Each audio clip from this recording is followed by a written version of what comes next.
Welcome to the third episode of the Joe Zone podcast, and today I'm sitting with Gino Mzansi Solomon.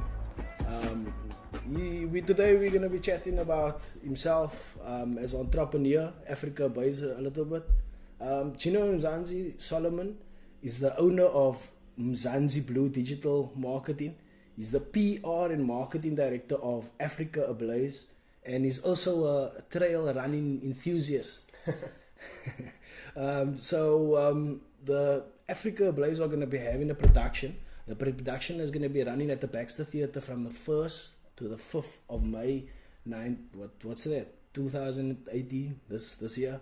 And it's going to be like, well, you can get your tickets at web tickets or on afrikaablaze.com. afrikaablaze.co.za. Afrika Ablaze spelled with a K. Am I right, Gino? That's right. Okay, so tell me a little bit about, before we're gonna chat about yourself, tell me first, we're gonna chat a little bit about Afrika Ablaze, since they are having a production on the 1st, running from the 1st to the 5th of May. Tell me a little bit the history about Afrika Ablaze. Where did it start? How did it start? What's that all about? I think before we start talking about the show, Ryan, I think we need to make the listeners aware that we went to primary school together. Okay, are you gonna tell the history? We actually know each other since standard 4. What is that? That's grade. Standard 4. That shows how old we are. That's standard 6.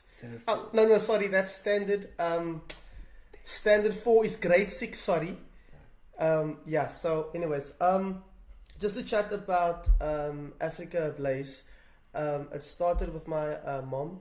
We began the company when she was still living in, when we were living in Plumstead. She took a few dances. It was beginning in her backyard, and then from there we registered the company. I think it was 98 or 99, which was then called Afrika Ablaze. Okay. The company started literally, as I said, from a backyard of our home in Plumstead. My grandfather used to be the costume designer and the costume maker. In fact, my grandfather actually was one of the chairpersons of Eon Dance Company in Athlone, like many years ago. We're gonna chat about that later. Actually. I got the story about that. That's how it all started. And that's how it all started, yeah. So your mom actually started with the Eon group? No. My mom was never a dancer at the Eon group. She was never a dancer there. In fact, she doesn't have any qualifications, no official dance. She never learned dance anywhere. She literally taught herself. So what did she do at the Eon group? Nothing. My mom did absolutely nothing at the Eon group. I'm saying that my grandfather was... But she didn't get involved in it? No way. She was never at the Eon group. She was just watching? She was just watching from the side, yeah. And then she... Okay. In fact, one of her sisters she actually got sent to do ballet. Okay. In Elsie's River, the area that they grew up in. Okay. And my mom used to actually walk past and look through the window and see them dancing. And she would then be dancing on the pavement from outside looking in by the window. Let's hear this. And today she today she owns a dance company, and all her sisters that attended dance classes, they are all now working in corporate. Okay. So so back to the dance company. So it's a family-owned business now. Mm-hmm. Ricky, who's the oldest one, he's one of the directors of the company. So he'll speak about the lighting, the music, how different scenes work. My sister Danielle, she is my mom's second in command in terms of the dancing. Mm-hmm. My sister Cindy helps out with the costumes as well, and Cindy will help out with the concepts of the dance productions. And then there's me that will take care of the PR and the marketing and the business side of Afrika Ablaze. So it's a family-owned business.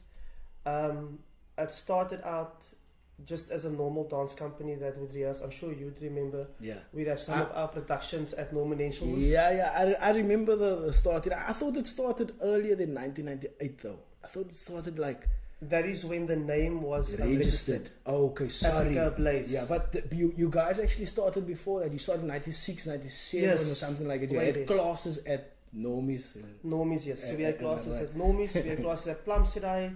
In fact, you won't believe this, but one of the first venues we used to use was the Scouts Hall in Wynberg, Innes Road, Or is it Sussex Road? I remember that I know the whole. You know the one I'm talking about? Yeah, we actually used to use that venue for rehearsals. Is it? Does that all still exist? Is it still there? I've got no idea. Wonderful. I haven't been around that side. The days of of Weinberg, we Yeah, used to scuttle there in the Weinberg when we used to be on St. Augustine's. But anyway, so I think it's so important that, you know what, sometimes people might see Afrika Ablaze. I don't know. I'm not one of these people because I've known Afrika Ablaze for a long time. But I think people might see Afrika Ablaze and they see they've not been to one of your shows, and then they think like they just putting together dances and stuff like that. But if you really look into it, like you were saying now, Cindy has a role, your brother Ricky has a role, you have a role. It's a real production that you guys are putting together. It's a real big thing. It's not like a few choreographed moves, you know what I mean? Yeah, there's a story behind it. There's lighting and everything is thought about and in fact, and I think people might miss some people might miss the value of that. In fact, if I can just add the spot, Afrika Ablaze was one of the first local coloured dance companies to stage productions at the CTICC. And the reason why we did that was because we felt that why should dance companies like ourselves only throw productions in a high school hall, like a community centre? Yeah. The people who are coming to watch our shows, the first time that they've ever been to a venue like the CTICC was because of our productions. Yeah. That's just to give you a little bit of a history of that's the enormity of you guys, like and yeah, people should recognize that and buy tickets for the show, and because it's really a good show. And if I can just chat a little bit about the company, a little bit more about this point, is that our shows leave people with a message. A lot of people, the show that we are famous for is a show called Raw Silk. Yeah. That is about the street kids of Cape Town. Yeah. And our shows are not just about dancing where we throw a couple of dances together. Our shows in general are always about leaving a message. And our shows now, we're at the point where our shows don't even sell less than about 5,000 to 6,000 tickets. And if you know anything about the dance world in general, you'll know that 5,000 to 6,000 tickets is actually quite a lot in the dance industry. I mean, of course, we have these international acts coming down, and they also selling well. But for a local dance company, that's the amount of tickets that we're currently selling. So, that's awesome. And with regards to our current show, When Cranes Cry, this is about the war-torn of how war-torn our world is, or where our world could be heading as well. I mean, if you take a look at Trump, where he's going, the type of messages that he puts out there, Kim Jong-un, if that's how you pronounce his name, and we're just speaking to the people about that. If we continue in the direction we're going, that that the only place we're going to end up is nowhere. Yeah, I think that's a very good and valid point. Like, it's very important that art reflects and brings light to certain things that's happening, like positive or negative things that's happening in the world. And it's really art's like art should do that. You know what I mean? It should make you think like, yay, what's going on? You should leave there. You leave in there with a message. Like I think about comedy, like. When some of these comedians, they come up with gags and stuff like that. Yeah. To me, there's more value in if you're coming up with a gag, if there's a message behind it, like. Correct. And also, if it's better if it's how awesome it is if you're coming up with this production and you're leaving it a message, like. So it's very important that art does that. Whose idea was who's instrumental in coming up with these? Messages behind who's coming up with the story? Your mother? Okay, that will only be Glenda Jones, which is my mother. She comes up with all the messages of the show. She comes up with the content, the producing. She comes up with the entire concept of the show. Then what happens is the process works with the family and the shows is she then comes up with a concept. She then calls what we call a family meeting. Or if I can just touch on this, just to let you guys know a little bit. So, our family dinners or meetings are never normal dinners. Like, we're not talking about, so how was your day?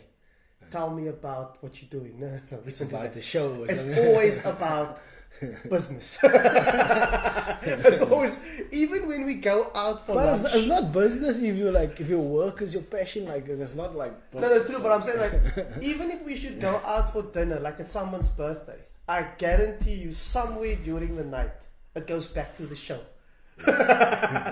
So so she comes up with everything. She then calls us together, and then collectively, myself, Ricky, Cindy, and Daniel, with my mother as well, we then conceptualize everything, and then we break it up, and then Cindy will know what she needs to focus on, Ricky will know what he needs to focus on, Daniel knows what she needs to focus on, I know what I need to focus on, and then we meet again like about, say, a week or two later. And all this that I'm telling you now, this happens roughly about between 10 and 11 months before the show. So the show coming up now, what I'm talking about now, that whole thing about us meeting together, this happened about 9 to 10 months ago already. And then after the show, we take about a month break, and then we talk again, and then we take it from there. And this is what we've been doing for the past over 10 years now.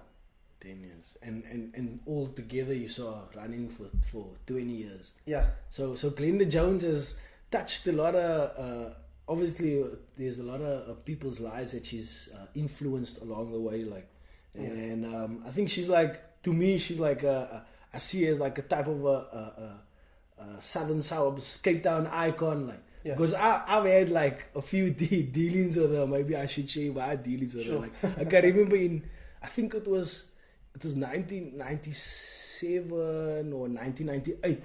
So I used to do art classes, and during the day we get like a free period. So I'm running down the walls trying to escape somewhere on this free period to get somewhere, and my face is back. I'm running backwards because I'm shouting at my friends, and I turn around, and as I turn around, your mother comes walking on, because she's giving a class there, or after class there, and she just looks at me and she says, like, young man, your parents pay a lot of money for your education. Get yourself back to class. Poof! she just hit me like, my mother's name does pay a lot for my education, and I should get back to class. And I actually like slapped back to class. Like, it was, so she's probably had a positive influence in a lot of people's lives, even if they've not danced. You know what I mean? I see it like I'm not a dancer, but she's impacted a lot of people's lives. So how did you become part of how did you become part? Did you always want to be part of the Afrika Ablaze company, or did you go off and do your own thing and then join them again, or how did that work? Well, I think, to be fair, I don't think any of us really had a choice. Is it? For real? Well, I mean, but it's good. I was a dancer. It's a beauty entrepreneur. Yeah, I used to dance as well. So did Ricky, so did Cindy. I mean, Daniel's the only one that dances, and she'll eventually be taking over.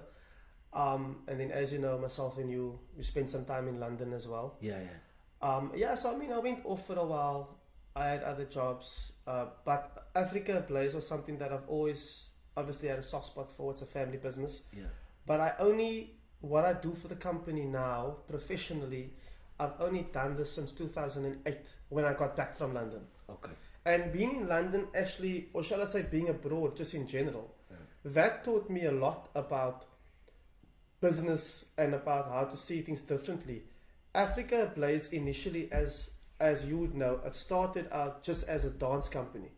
Sure. I then realized that there are dance companies, and then there are events companies, and then there are full-on entertainment companies.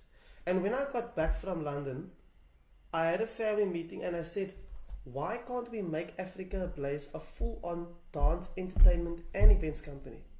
And that's the difference, and that's the uniqueness about our company. Yeah. That if you called us for your year-end function, we can sort out from the dancing to firefighters, to jugglers, to magicians, to the decor, to the music, to the food, to the DJ. We can put the entire event together for you now.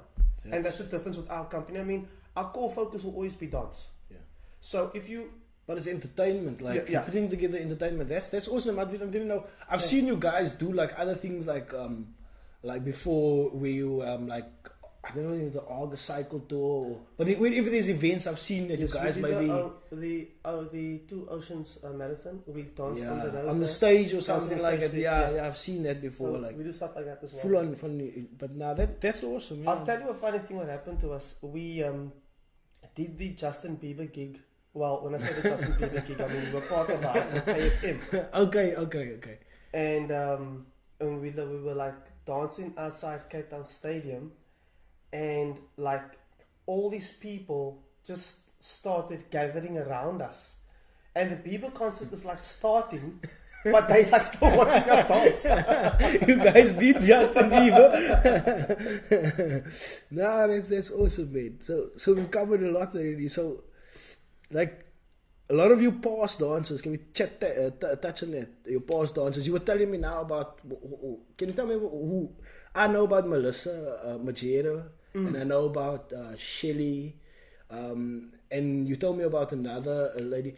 I think it's the role that Afrika Ablaze plays in growing up. Like it gives them confidence and stuff like that, and you can see it's evident within those girls that I've mentioned and stuff like that. So I think it's awesome to have it. I have a daughter. I would like her to one day be a dancer at Afrika Ablaze.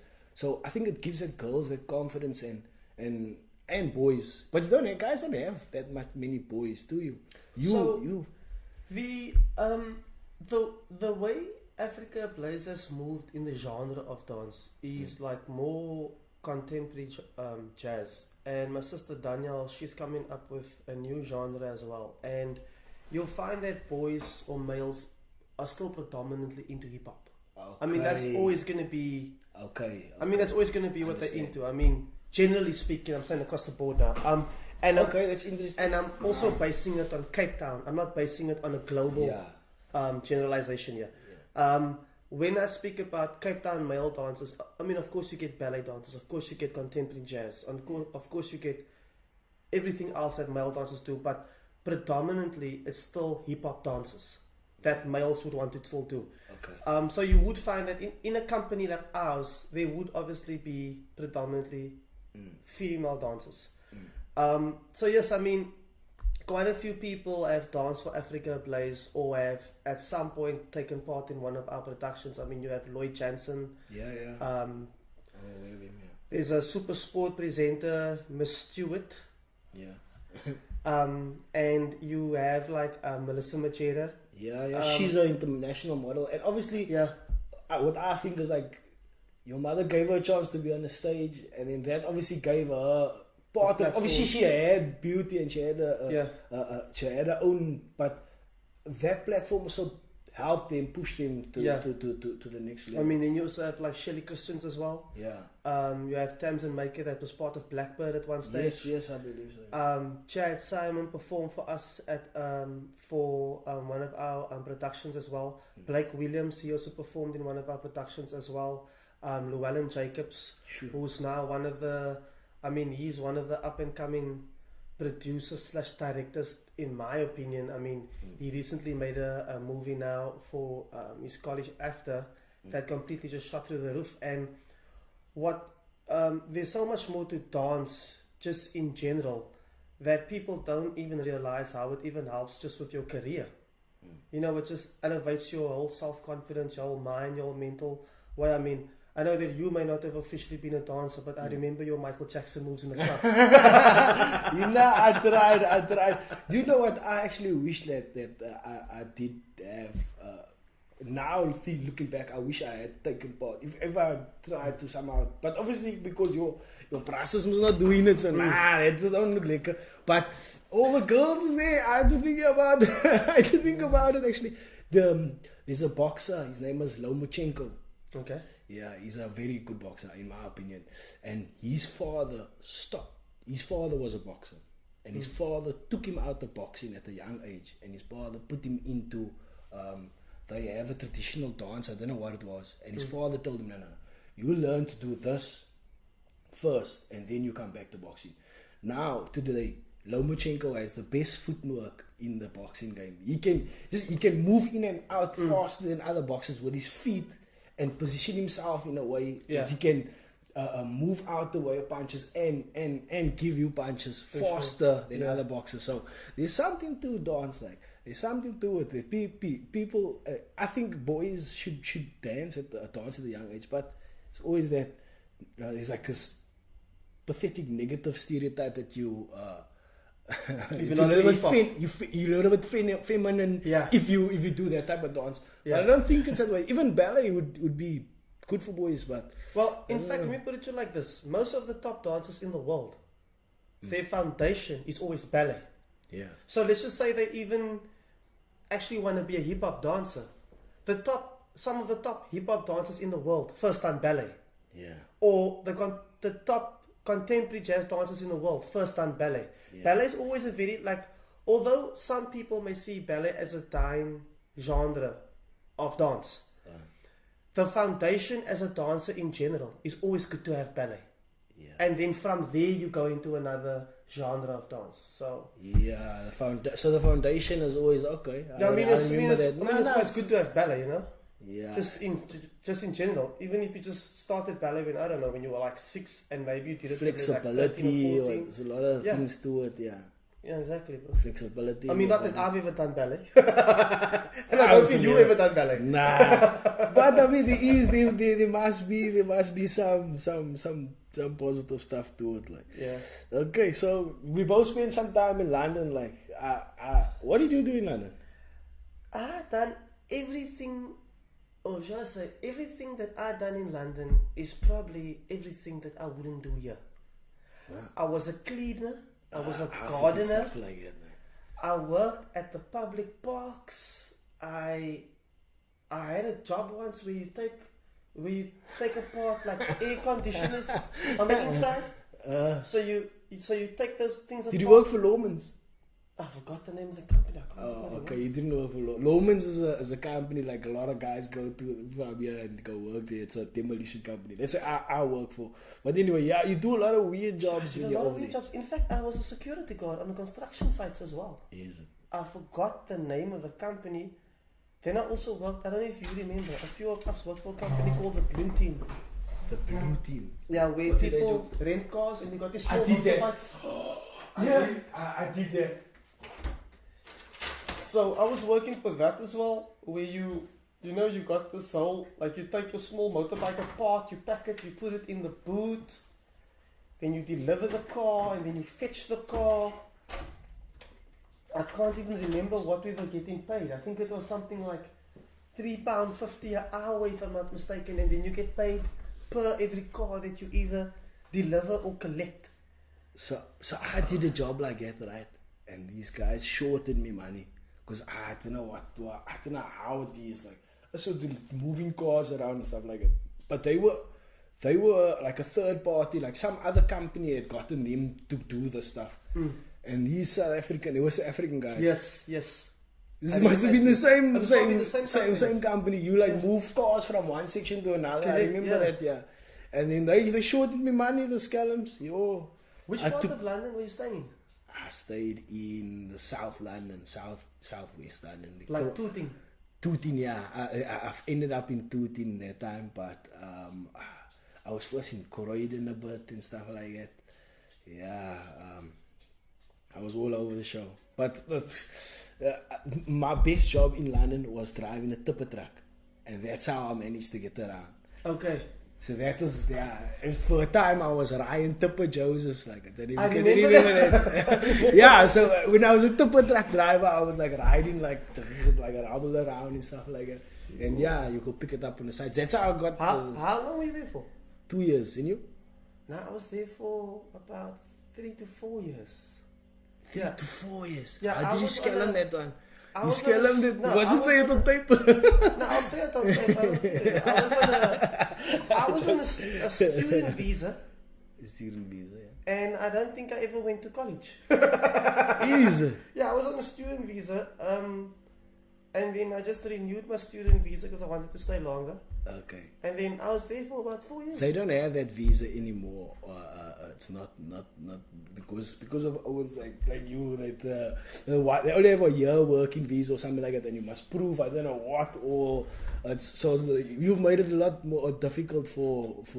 Well, I can tell you now, there's a lot more where I'm coming from. There's a lot more. Yeah, no. Okay, now I stayed in northwest London. I stayed in Harrow on the Hill. Harrow on the Hill. I don't even know where that is. Nobody knows. Yeah, isn't it near Streatham or something like that? No, it's actually near. Do you know where is like the Bakerloo line, man? The Jubilee is like going northwest, man. Forgot what it is, but it's like in Zone 5. But I'll tell you just a quick funny joke about London. Yeah, tell me his London story. Yeah. I get to London and I'm staying in the east. Well, which is one of the parts of London, as you'd know, where a lot of South Africans are, like Leighton, Stratford. Now that's where I thought you were. Yeah. Yes, no, I did stay there for a while when I just got to London, okay? Yeah. And probably because of my facial features, I don't know, but everybody thought I was Pakistani. Well, while I was there. You bitch dog as well. So I get there, and when I see people, they speak to me in Punjab. You know, and they're greeting me and they're confused why I say hello, and I keep on telling people, listen guys, I'm Christian, South African, Catholic if I need to be exact. And this is going on for about 6 or 7 months while I'm living on the east. So eventually I moved to Harrow on the Hill. Now Harrow on the Hill, if I had to compare it to an area in Cape Town, you're probably looking at like a Rylands or like a Gatesville. It's like 99% Asian. Yeah, there's a lot of areas like it. Tooting is also like it. Yeah. I stayed in Tooting. Yeah. So you know the Innet Bruvs. So I get to Harrow on the Hill and I'm gonna move into this new accommodation. But now taking to account that I'm staying for like 6-7 months. No, I'm not Muslim. I'm not Pakistan. I'm Christian. I'm South African. Blah blah blah. And I go and view this one room, and as you know, most of the landlords in London in general are all Asian, whether they Sri Lankan or Pakistan, but a lot of or Indian or Hindu, whatever. So I get to this one place where the landlord is Asian, and I'm speaking to him, and I don't know how he never clicked, because my name is Gino, that I'm not Muslim, right? So he's speaking to me, and he goes, you know, Gino, the rent at my place here because he owned a few houses. And he's going like, the rent at the room that you busy looking at now is £450 a month. Yeah. But for my Muslim brothers and sisters, I give it to them for £300 a month. All I did was I looked at him, I put my heart on my chest, and I just said, Alhamdulillah. Because you know, I thought to myself at that moment, think about this. £150 at that time. It was about 2,500 rand. No, it's like a third of the price he's knocking off, like. Exactly. I told myself at that moment, for £150 less per month, I'll be any religion you need me to be. Jesus. Check it out. I want to talk about this one thing. Like I saw on your Facebook the status this morning, this afternoon, like, and it made me think about something. So. This is a wild card. I never wrote it on the I just wrote it on the other side. You helped somebody across the road this today. Yes. Am I right? Yeah.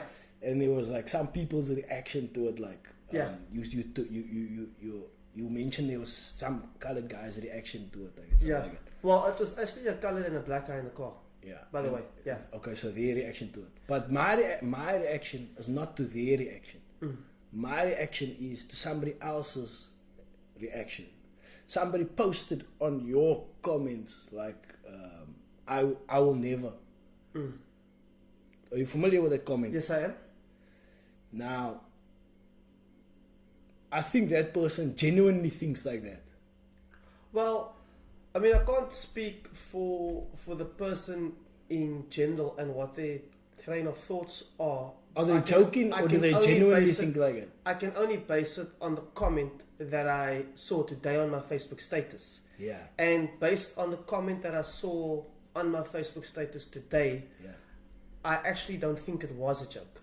I think it was a serious comment, because I don't think that you'd make a comment like that on such a serious status. Yeah. Must be, I wanted to divulge it a bit more Sure. in this podcast so that people can understand what we're talking about. So Sure. maybe tell the story. Maybe you Okay. tell the story. So I pulled up at the red lights today. It was close to where I stay, and there was an old white man struggling to get from the one point of the road to the next, crossing the road. Yeah. And I couldn't pull my car over because we're standing by the red light. So I jumped out of my car, ran over to the guy, asked the guy, would you like me to give you a lift wherever you're going to? Sure. And he said, like, that will be really kind of you. And he couldn't really walk properly as well. He could walk, but, not properly, whatever. And I helped him then get into the passenger seat of my car. And I closed my door. And as I was walking around, these two guys in the car next to me, they shouted, we see colors like you still like to opt for the white Mensa or white people or something like that. But I think I was so taken aback by the comment that I didn't see a white person at the time per se. Yeah, I you just saw a person. I just saw an old man trying to cross the road, and that was struggling to cross the road. And at that point, I didn't really want to get into the racial debate with them, and that's why my response to them was, one day we're all going to get old, and it will be nice if younger people help us. Yeah. And I think that's what we're kind of forgetting, that everything that we're doing in this life and the way we live could be seen as a cycle that may come back to us. Yeah. And I think a lot of us are forgetting, because some of us we are in very good positions in our lifestyle where we don't think we're ever going to be in a position one day as an old person crossing the road or struggling to walk. We're probably assuming we're going to be living in some luxurious old age retirement village, or we're going to have our family or our children that will be looking after us, but we don't really know the future. Yeah. And I would like to think that we're living in a world that if I was that old man crossing the road, a younger person would have done the same thing for me. What is disturbing for me is that the guys who shouted this comment to me looked about my age, which is mid-30s. Yeah, you should know better. So you should really know better at this age. And with our historical past of our country that we have, I can't even really justify a comment like that. Yes, I understand that there are repercussions of apartheid and why some people would think a certain way. But I do think we need to now differentiate between politics, the repercussions of apartheid, and when you're just helping a person. Yeah, exactly. That's what I think we should do, yes. Exactly. So like I said to you, what I have a problem is not with that guys, because I never saw those guys. Yeah. But what I do have a problem with is once you make that status, somebody else comments on your status and they say they will never help out a white person. Well, they didn't say that. They said what do they mean? They will never do that. Will never do what? No, they meant exactly what you were saying, but they never said that they'll never help out a white person. Yeah. But they said, we know what they were insinuating. Yes, we know what they were insinuating. I will never. Now, that I believe, like, that takes us back even further. Because you are now trying to, like, make light of something. And I think it's valid that you made light of it something. Yeah. So then maybe you can also expose that other people that is also making light of themselves, saying, I will never. So that people can really identify with who you really are, like. Because sometimes you make statuses, like, and it might be political, like, and I might not agree with it. You know what I mean? And sometimes you make statuses that I 100% agree with, and I will like it and stuff like that. But I don't think that there's also a lot of people that's like commenting on your status that's like giving like a little bit of, and I see how you try to be very diplomatic, like you try to see both sides of the story, but some people is like, nah, they don't want to see both sides of the story, they just want their way, and that takes us back, man. That takes us back. Like, so I'm happy. It's awesome that you're opening up like a dialogue. It's just Hey, some You know, people the need to thing grow is- up. Like, Well, but it's good that you're exposing these Yeah, people that they need to grow up, and maybe it's good that you're educating them. yeah. Like, further. The thing is I like, just don't know how Facebook is just not a good way to do it. That's why maybe a conversation like this is better. Yeah. You know what I mean? well, the thing is like, the way I see things is, firstly, I mean, the beauty of our democracy that we live in and the beauty of the society that we have in South Africa is that we're not always going to like what people say. Like, you may make a Facebook status, I may not like what you're saying. I'm going to make a status, as you mentioned, you don't always like what I'm saying. There's certain things I may like what you're saying. There's certain things that you may like what I'm saying. And that is the beauty of the country that we live in. I think what's lovely about our country is that just because you may not like what I'm saying or I may not like what you are saying does not necessarily mean that we don't like each other as people. Yeah, that's what I like. I have debates with people. I mean, you saw my Facebook statuses. Yeah, I have debates with people all the time on Facebook. Yeah. But then maybe I get them a week later and we like take each other's hands and we don't even talk about the status. Yeah. It's just, that was a debate we had and that's where it stops right there. Yeah. I think one of the biggest problems, in my opinion, if we can just touch on South Africa and the way and where I'm coming from and the way I we see can definitely our talk country, anything you want to talk about. is that I think one of the biggest problems we have in South Africa is that since post-apartheid, being 1994 and up, we've never really had a proper healing phase. We never had a phase of like actual reconciliation. The TRC was not really reconciliation for the entire nation, what was done to our country. Yeah. And I think that is why there's still a lot of anger and a lot of pain and a lot of sorrow floating around in most of South Africans out there. If you look at the minority being the white people, I mean, I'm not being racist, I'm stating fact, that benefited through apartheid. Nothing was done in terms of compensation. No wealth was returned, no land was returned, nothing was done. It was actually, basically, if you look at it, it was only the flag that changed. The flag going from that flag to the new flag that we have now. And I think in order for us to move forward as a country, we need to talk about things more. That's why we have the Joe Zone podcast. Exactly. If it is the Joe Zone podcast, if it is a Facebook status, if it is a tweet, if it is a radio interview, if it is a television interview, I think we need to talk more and stop sweeping things under the carpet. We need to bring things out to the fore. We just need to bring things out now to the front. So if I make a status and someone makes a comment by insinuating, I would never do something like that. It's good that we see those things so that we can still see the wounds and we can tackle those things. I agree with it, and I like the way you say it. You see the wounds and we can tackle that, because I maybe took that like that comment a negative way, and I see you now showing me the light in that comment. Hey, let's tackle this subject. And I agree with you, but it's a really difficult, like you said, to compensate, how do you compensate the land? This new. No, for sure. This is the hot topic right now, right? Definitely. So how do you give it back and still, how do you compensate without what do you call it? Compensation. Expropriation. Without expropriation. There we go. How do you do that? Well, I mean, expropriation of land without compensation. Expropriation of land without compensation of. There we go. Yeah. We go. How do you? It's a very difficult thing to ask, and we can talk for hours about it. For sure. That is a very, very complicated matter. I mean, I am not even anywhere close to being a politician, and I would, at this moment where the country is right now, I don't think anybody actually wants to be a politician. They are sitting in extremely complicated positions. Yeah. But I do think that, and I'm basing this on my personal opinion, I do think that the issue of land or the issue of rectifying what has happened in apartheid, firstly, I mean, it's not going to happen in 25 years.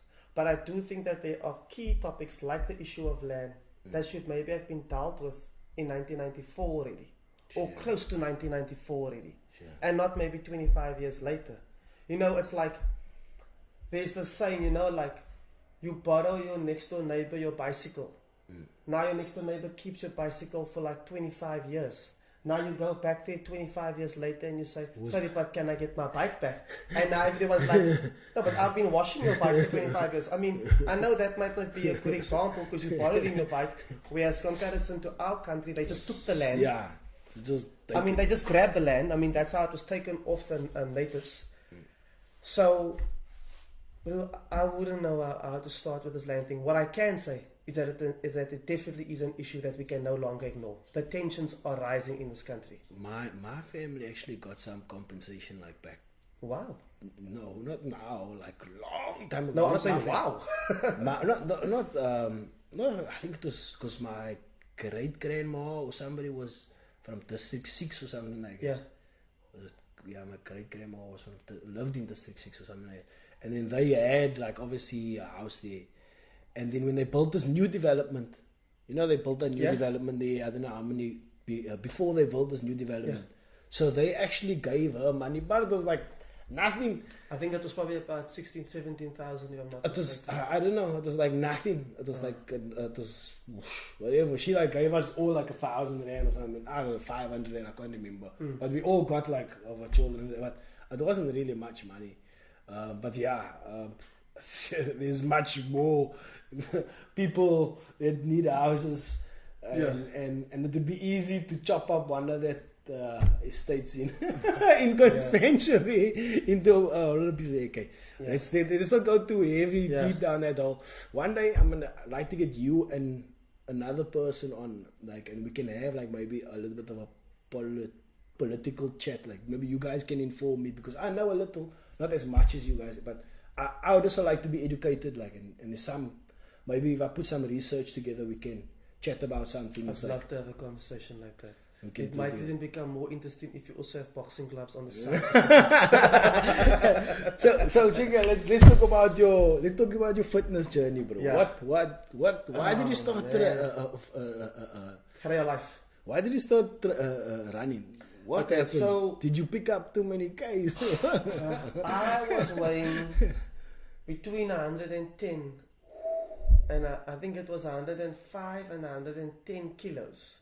And I mean, you remember me from my primary school days and my high school days. I was like a scarecrow. I think I was thinner than this tripod. Nah, you were my exactly. You were my like things. I was thin.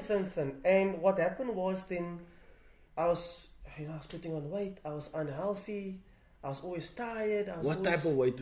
How did you put on weight? What made you put on those Ks? Okay, so initially I started obviously gaining a few pounds in my London days. But that was a good gaining of pounds. I mean, I was looking normal now. You know, I wasn't But looking... what were you eating and drinking excessively? What, in London? Yeah. I wouldn't say what made you put on the weight? I wouldn't say I was eating and drinking excessively. I'll just say that I was eating and drinking more. And I was obviously eating the wrong things. I mean, living alone in London, when you live alone, it's also a lot faster and cheaper just to buy food when you come home from work than to actually make food. I mean, because I was living alone. I don't know if you saw things differently. Oh, by the time I was living alone, I had learned how to have a diet. Oh, okay. No, I didn't learn that, eh? I learned to have a diet just before I left for London. Like I was doing a bit of weightlifting with Gary and the coach Ryan, the coach Chafter, who I'm still gonna have on the podcast. So I was lifting a bit of weights, and then he gave me a diet plan. He said like, right. He wrote out like 8 o'clock oats and apple, 10 o'clock tuna sandwiches, 12 o'clock, 1 o'clock your burger and chips, 4 o'clock this. But I had to pick up weight. Okay, I'm looking. I had to pick up weight. I had to pick up weight. I was most picking up weight and stuff like that. But he had this all scheduled out, like every 2 hours that I would have like 6 meals a day. Okay. And then when I went to London, so obviously I had like a structure, so I sort of followed my structure, and I learned how to always follow the structure. But anyway, back to you. You started eating badly in London, and then I came home. And you never had a proper diet, so you're eating irregularly. Don't eat breakfast. One of the jobs I was doing in London was call center. Oh yeah. And I found myself That's bad. Like you obviously, you know, your London journey, one of the important things about it is like making as much money as you can. So I was working a lot. I was working like about 9-12 hours a day. Sure. I was working like double shifts. I was taking on extra hours, extra work, overtime.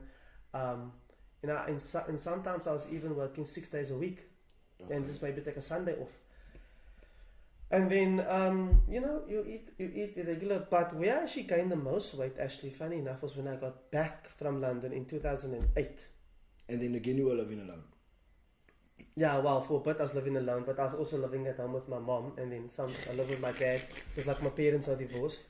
But it's actually when I got back from Cape Town that I really started gaining weight. And then about 2000 and, I think it was about 2012 or 13, that's when I was just like bulging out like the Odos, man. You know, I was like big. I saw there was one photo of you on your worst, and it didn't look healthy. Like it was not healthy at all. It was not healthy at all. The other thing that motivated me to lose weight and to start living a healthy lifestyle is because my brother Ricky owns his own tennis academy. Yeah, I know, yeah. Cindy, as you know, was a dancer. She's still a fit person. Danielle is a dancer. My mother is a dancer. Yeah. Everybody looked like fitness freaks. And then I came in here looking like a slob. So, you know, family portraits wasn't exactly my favorite thing. They looking all slim, trim, with like, and I'm like this six-pack abs. So then what happened was I went up Lions Head once with a friend of mine named Melissa Martin. Yeah. Who's also a physiotherapist. And then we went up Lions Head one day for the first time ever. And I'll never forget that. She actually begged me to go with her. And I was like, no, I mean, fitness is like the last thing that I'm interested in. In any case, I went up with her. I'll never forget this. I think it took me about 2.5 hours up and down Lions Head. I think we walked every 15 minutes. I took about like a 5-minute break. I had like a 2-liter bottle of water. It was finished before we even got up to the top of the mountain. But after the first time of Lions Head, I was hooked immediately. Then it started with once a week. Then it moved over to twice a week. Then it moved over to thrice a week. Eventually, I was doing it every second day. Then from Lions Head, we moved on to Platteklip Gorge, Table Mountain. Then we started doing things like Cecilia Forest, Newlands Forest, Constantianek, Jonkershoek, Devil's Peak, Chapman's Peak, like Hat Bay. You know, we just started doing all these different things. And now, without a doubt, trail running and hiking is an addiction. I actually wish more people running is very addictive, like, because it gives you like a sort of like a charge, like it's almost like you get high of running, or fitness, or certain fitness, and running has that sort of effect to you. For me, I mountain bike. Yes. Have you seen? I see the bike right here. Yes. Nah, that's my cycling, but I also mountain bike. So I also have a big love for the mountains, like just getting out there and pushing yourself up the hill, because it's like not easy. Yeah, it's tough to get up that hill, but once you push yourself up that hill and you reach the top of that hill, you're like, there's a big sense of accomplishment and like But don't you find like some people watch a movie to relax? Don't you find that mountain biking, or like for me, I can speak like when I hike the mountain, so I hope that you feel the same thing. That's your way of relaxing. Yeah, it's like you de-stress, you cool off. Like, I know this is going to sound weird, but I'd wake up 6 o'clock in winter to run up Lions Head than to sleep late on a Saturday and watch a movie. Yeah, I agree with you. Like, I can't even finish a movie, but tell me to do something like with cycling and boxing or something like that, I'll get like locked into it for hours and stuff like that. But yeah, I mean, it's good to see you getting fit. Is your diet better now? Are you eating? Diet is much better. Diet is much better. You eat a lot of sugar? No, I mean, I have like, I struggle with sugar, you know. Orange juice and cayenne peppers boost in the morning, your immune boost. I struggle. Sugar is my one thing. I take it out of my coffee, but so now and again I want to Coke, man. Yeah. Coca-Cola, like that is my. You don't like that? No. I'm saying I feel you. I get what you're saying. That is my thing. If I can only, I know I'm feeling healthy, but if I can stay away from sugar, I know I will be even better. Yeah. Now the one thing I can't cut out of my diet is chocolate. No, it's got a lot of sugar in it. Like it's a bowl, and that actually spikes you and it drops you down. That's the thing that messes your in fact, system. I actually had quite a severe panic attack last year where I collapsed. Jeez. And then I was introduced to the world of anxiety. And I actually had severe anxiety. I'd be getting about 6-7 mild attacks a day. Like I'd be speaking to you like this and you'd be speaking to me and my mind would like zone out. So much. And my mind would like zone back in and you wouldn't even know. And because of my severe anxiety that I was experiencing, so I don't like to say that I have anxiety. I actually had to go and see a psychologist about this as well. Yeah. And it was then taught to me that's different to rather say that instead of you as Ryan, you have anxiety, it's better to say that you're dealing with an anxiety problem. So you don't see Ryan and anxiety as one. Sure. You know, it's like a problem that you're dealing with, right? And because of that, I had to cut out sugar, alcohol, gluten, and sugars, the coffee. Oh. Yeah, I had to cut out those 4 things because it's all stimulants. And cigarettes? You smoke cigarettes? Well, I was occasionally smoking, but I had to cut down tremendously as well. Okay. And so I had to cut those things out because it's all like stimulants, and it's especially bad for anxiety. Yeah. And I was, but I still couldn't let go of chocolate. Thanks for opening up about that anxiety, man. Like, I think there's a lot of people. Man. There's a lot of people that have anxiety that don't open up about it. People like try to hide it away. I think I had anxiety for a little bit, but I deal with it in the wrong ways, and maybe I must go speak to somebody. My dad's a counselor. For me, I found that my best my best help with fighting my anxiety was Lion's Head Mountain. And that's why if you look at the logo of Mzansi Blue Digital Marketing, if you look at the logo of my brand, it's Lion's Head Mountain on top of the word Mzansi Blue.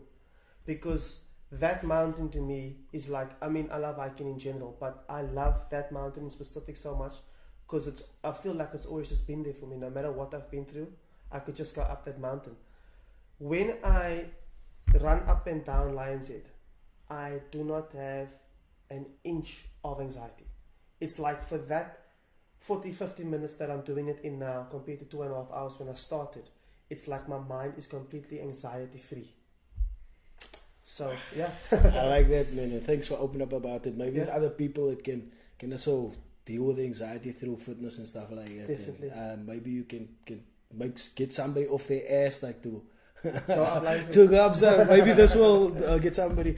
So in closing, like in the conversation, like your family business is awesome. Like thanks for giving us more information about it, and anybody else out there more information about it.